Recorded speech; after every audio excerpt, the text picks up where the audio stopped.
Listen Up is in Waveland, Mississippi, the heart of the devastation from Hurricane Katrina.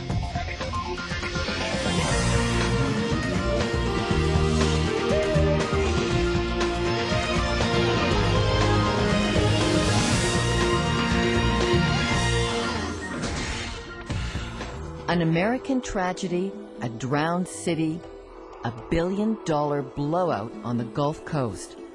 Hurricane Katrina has changed the future for Louisiana, Mississippi, and Alabama. A disaster forewarned and foreseen, but one that caught us unprepared. As the largest reconstruction project ever faced by the U.S. gets underway, we look at rebuilding hope. And it really breaks your heart, too, to think that when you look at these roads, these were neighborhoods, these were houses, and you see no houses left now. You actually think about people, too, that didn't evacuate and actually stayed in these houses that were here, and, you know, the loss of life that came through with it also. I mean, can you imagine being in one of these homes here and going through that? Today, a community hit by the eye of Katrina, Waveland, Mississippi, will bring you the story of a man who hit the winds head-on and survived. And what may be an even greater wonder, volunteers moving in, determined to renew his devastated town. This district of the South took the eye of the storm. Katrina blew in here, imagine, 9 meters of water above where I'm standing, all the way back to town. 65% of the homes gone, hundreds dead. We know of 31 that just in the parking lot there was 8 on top of the building, 8 on top of the building. There was one more that they were looking under some other debris. There were 12 that were pulled out the first morning that we were here. There were some more pulled out of a parts store. There were several cars turned up and down. Y'all probably saw some of them laying around. They had people in those cars. The tally came up to 31. And this morning, they're boarding up and blowing lime in some of the facilities because the debris is so bad. The dogs have indicated that there have been some bodies in there, but they can't get into them, so they're going to have to lime it, board it up, and come back to it. From what I can see, a lot of people who lived around here are homeless. Everybody just doesn't have a place to stay. This used to be not a tent city, I'll tell you that. I mean, everybody used to come and eat at McDonald's and shop at Kmart and everything. Walmart was our busiest place, and now that that's gone, really, we don't have anything. And I mean, it doesn't look that bad, but all these people are here to get supplies and everything. I mean, they're grief-stricken bad. This is the Gulf neighborhood David Frank lived in. Unreal. And all these people that talk about Mother Nature, I tell them, no, this was Daddy. This was Daddy took care of this one. He's, you know, it's a message. Everyone who called Waveland home has a lot to think about. Perhaps Brian Muller more than most. So I walked back upstairs and checked everything. You know, I'm worried about wind damage at that time. The old building's solid as a rock. His family had lived on Waveland's Main Street for more than 50 years. He wanted to protect their property. He's not the only one here who stayed to ride out Katrina's wrath, but it appears he's the only one who survived that choice. All of a sudden I hear a window blow out, and it blew out in this far corner bedroom. So when that happened, and I looked out this front window here, I raised it, and I could see water down the street. You can see how the street dips down, and it was coming this way, but it didn't look like it was going to make it this far.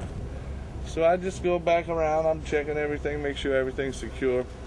That's about 7 o'clock. So about 5 minutes later, I could see a little trickle of water coming down the street.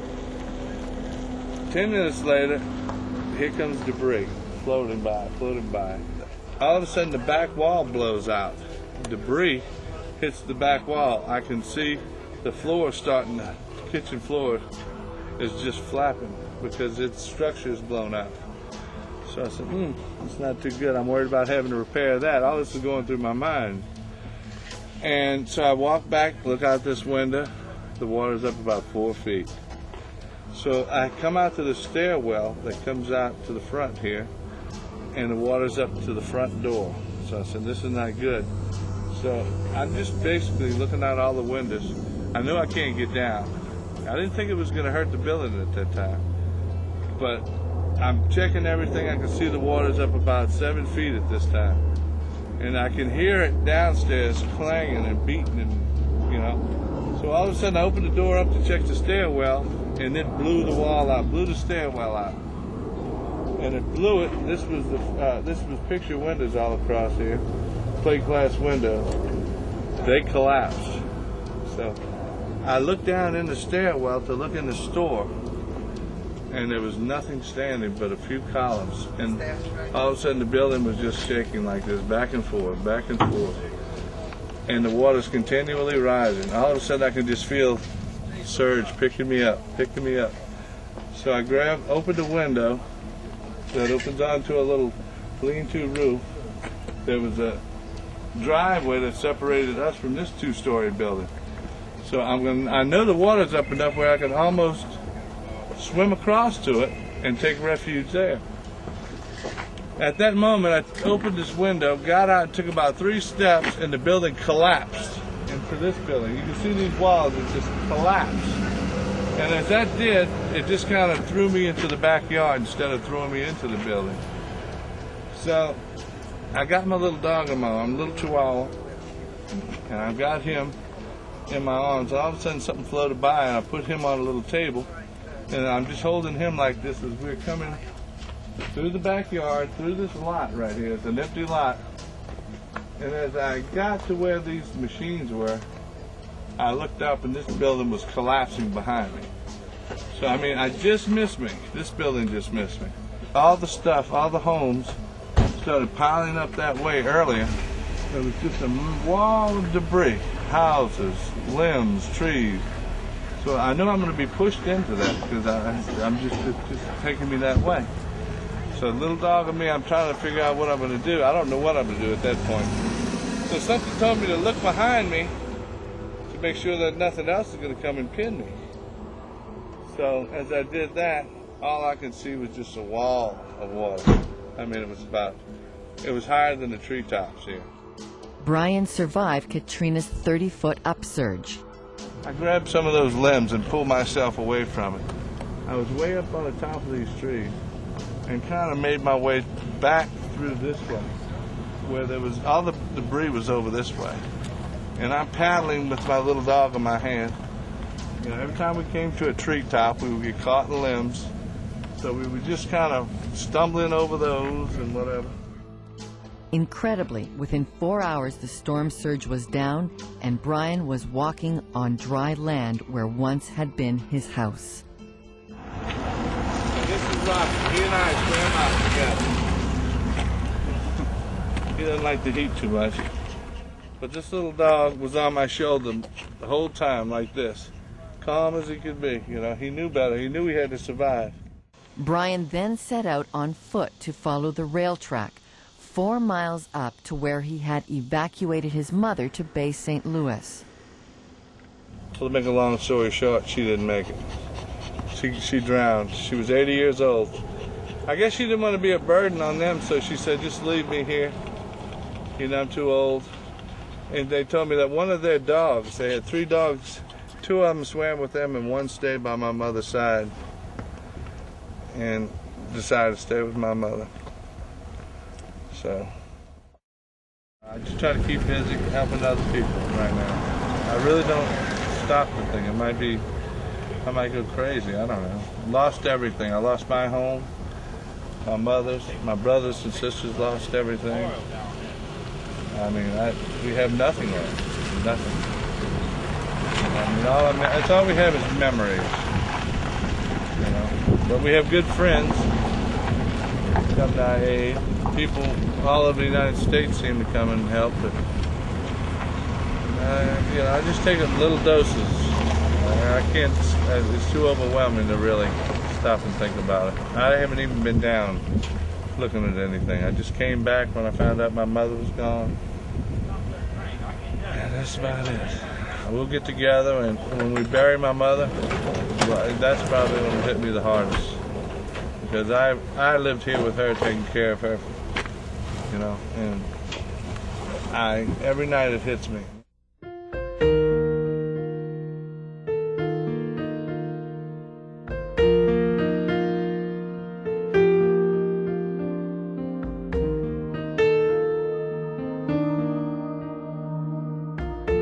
Heartbreaking realities that have drawn the church in the South together: spiritual care, food, necessities. We have people coming up on a daily basis that walk up to our site that have went to their homes, that evacuated, and now they're coming back, and they're just so broken. They're walking around almost like in a daze, because, I mean, until you actually get here and see this, you can't imagine. I mean, I couldn't imagine if this would have been my home. Jimmy is a pastor turned logistics chief. So they have nowhere to go, they have no food, they have no home, anything. So their first contact down here is to come to our site up there. So we have been able to minister to a lot of people down here and, you know, helping them try to get back on their feet. We've never seen so many good Christians from every denomination show up for the respond for these people that are in critical need. I've never seen so many people gel together, not just the church, people in general. Just everybody's just coming together, and it's beautiful. And so Camp Katrina has become a haven of churches, government, army, and healthcare, all chipping in for those hit hardest by Katrina. Let me tell you who was here first. All these churches came from out of state and everything. They were here first for us. The second organization that's been here that's been very good has been the Army National Guard. When we come back, how it's possible that churches can move so fast to the scene, and how one family at a time, their care is bringing back the hope. What comes to my mind is a blessing in disguise. You know, we've heard that term, blessing in disguise, and this thing, I think, is going to be the beginning, a new beginning for a lot of people.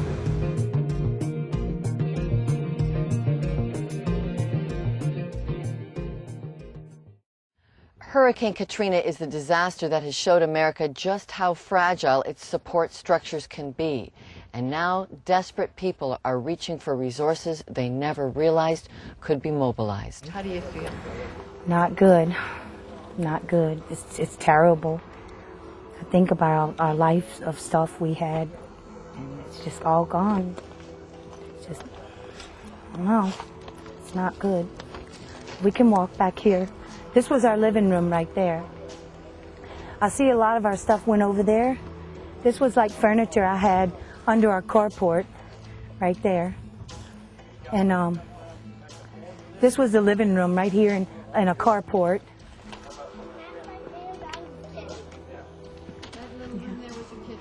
Yeah, this was my kitchen. I had a nice baker's rack in there. I don't see it anymore, with cookbooks on it and collectible things. And see, this was on my kitchen counter. I don't know where they found this. That was on my kitchen counter. It had a top on it. It was kind of real old. I collected antiques. So yeah, I just don't even know if I'm going to even want to. I have no way to clean this stuff up. And that's our kitchen table. See, someone turned it upside down. And I had beautiful pictures on the walls. A lady, an old lady that does folk art in Bay St. Louis, she just died like a couple months ago. But I had this in my hallway. It's terrible. Veronica Gill had only one place left in Waveland to find anything to feed her family: Camp Katrina, where a free cafe was provided by 3 churches from Alabama.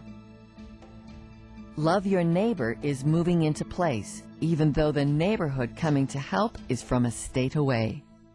This is the area that took the brute force of the storm. It got everything a hurricane has to offer. The wind off and rain off the coast, as well as the pressure water pushed in the bay. As a result of it, it circulated around the community that was there in Waveland. It's about 8,000 people in the community. It's only about 7 square miles in circumference, but it circled around, and therefore there was a lot of life lost, and a lot of destruction. Absolutely. Pastor Rick One Long of the of areas Christian that Life will Church become in important Orange Beach, Alabama, is, had seen things his like, congregation experience medical Hurricane personnel Ivan. and people. We knew firsthand about all the very detailed needs, and a lot of needs that get overlooked, and some of them very practical. So we were actually staged up for this storm. We didn't know if it was coming here or if it was coming our area. We were actually in the hurricane warning area. Once it broke this way, started moving a little more this direction, we immediately began mobilizing, getting ready to come here to serve these people. We're in a building program, and we had funds that were set aside for that. But we just made a decision, you know, if you're not going to be the church and do what the church does and act like the church, then building one's a lie. So we just said, hey, we'll take these funds and we will put it in people. And why into the people of Waveland? Rick says it's because God knew they needed help. It is totally God coming through, because when I'm part of our Homeland Security department here. I'm a chaplain with them here in the United States. I work with the police or the FBI, whoever they can mobilize me with in a crisis or a terrorist type event. Because of that clearance, within hours after the storm had cleared, once the winds get down below 45 miles an hour, we can start moving around again. And I loaded up with some police chiefs and fire chiefs. We went down south of New Orleans towards the St. Bernard area. We were in New Orleans. I've been in Biloxi and Gulfport, Mandeville, Covington, Baton Rouge, a lot of places that the media has shown. And while in a meeting with government officials for the state of Mississippi, one of the men said, hey, if you would like to go somewhere, I'd like to tell you about an area. It's probably the hardest hit area, but it's just a lot of common working people there. It's not a tourist site, it's not a destination site, so therefore major media is not going to be there. No one really knows about it, and the major organizations are probably not going to show up. And it was true, they haven't, you know. But he said there's a lot of people, a saturation point of destruction, and they need help in every area. When we got here, both hospitals were destroyed. They didn't even have tetanus or hepatitis A. We had to fly that in. We had to make arrangements to secure a hospital facility there in our parking lot area, because if you were not level 1 or level 2 trauma, and if we could get you on a helicopter or a plane, you stood a chance to live. If not, some people that could have lived died just because of very simple things that could have been taken care of in moments in an emergency room or even a doctor's office were not made available. America's best mobile hospital, Carolina's Med 1, can be set up in 42 minutes. It came to join the church's front line in Waveland. When we arrived in Waveland, we didn't know what to expect. But we certainly did not expect to see this outpouring of care that is being given by the church. We have been stunned by the love that's being shown by these people who have provided all of these supplies, who are feeding all of these people, who are feeding our medical crews. And it didn't end there. There was no fuel for ambulances or anything like that to transport people. We bought 16,000 gallons of diesel and gasoline and transported it down in professional tanks to fuel them up. So we just, you know, you're talking about being in over your head. It's motivated by compassion. When we got here, we said, God, you're going to have to lay it on people's hearts to find us here, and that's what we've seen. Sure enough, donations of groceries and supplies for evacuees rolled in as if on divine cue. Right next to the church's makeshift kitchen was one of the nation's largest food franchises, McDonald's. It had yet to be able to produce a hamburger, while churches trucking in from 3 hours away organized to feed 4,000 people a day. And just in the feeding area, the doctors have asked us and some of the nutritionists that we need to do everything we can to keep these people healthy. There's a lot of elements they're exposed to. The change in the seasons are coming, and we don't need to just poke them full of cheap stuff that's easy to fix and make them very susceptible by getting their sugar levels up and stuff, and getting them susceptible to bacteria and infections and stuff like that. So just the feeding program is going to be $15,000 to $20,000 a week, which some would say, well, for a town of 7,000, you ought to be able to do that for $3,000 or $4,000, or maybe $5,000 a week. But we're not just looking at we're looking at health. Camp Katrina is about feeding and shopping, all for free. Food, clothes, hygiene, home needs, thousands lined up for a new beginning. And it got so mammoth, so big, there wasn't enough space because we were only in one little corner. And then we had all the teams to come to help, and we had to build bathrooms and build showers. And so now we're taking the whole thing. You'll see now we're all the way back to the road. Oh yeah, come on, you'll see us then. We're in the kitchen. Come on, come on. Yeah, come on over. 3 pastors of different churches who seemed caught up in logistics more complex than Noah's Ark. One tent is a food tent. One tent is a supply tent. And one tent will be a sleeping tent.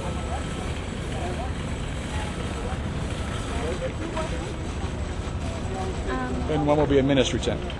Camp Katrina is the first phase of a 1-year rebuilding plan this church partnership needs your help in. We definitely need people to pray for us. And then any kind of manpower, anything that anybody can do, or people that could come be willing to volunteer and give some of their time.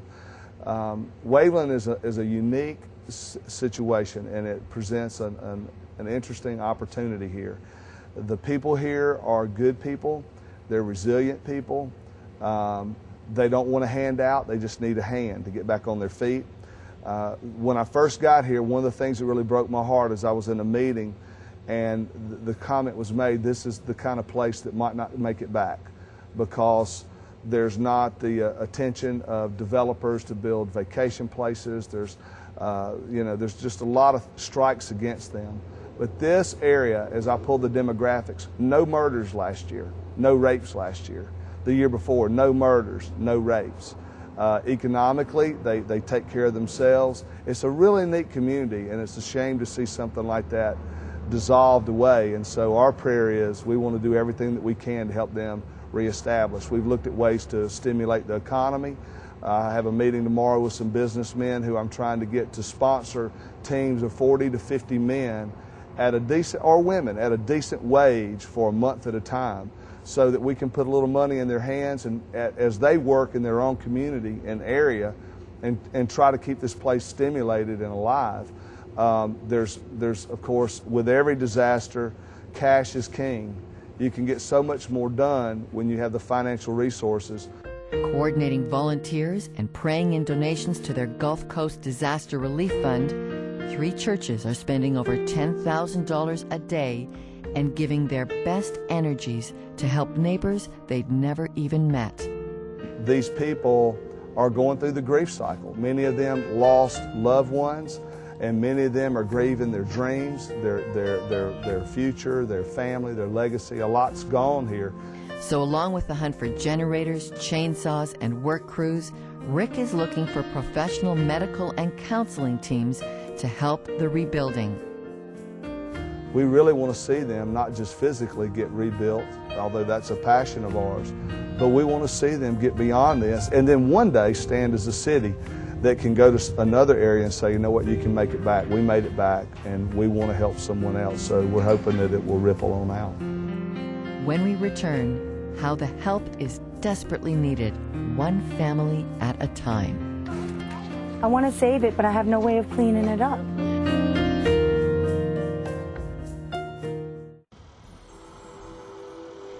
An irony in the devastation of Katrina is that your eye can pick out that front door steps are still intact. Home after home, quaint, well-kept neighborhoods, shattered.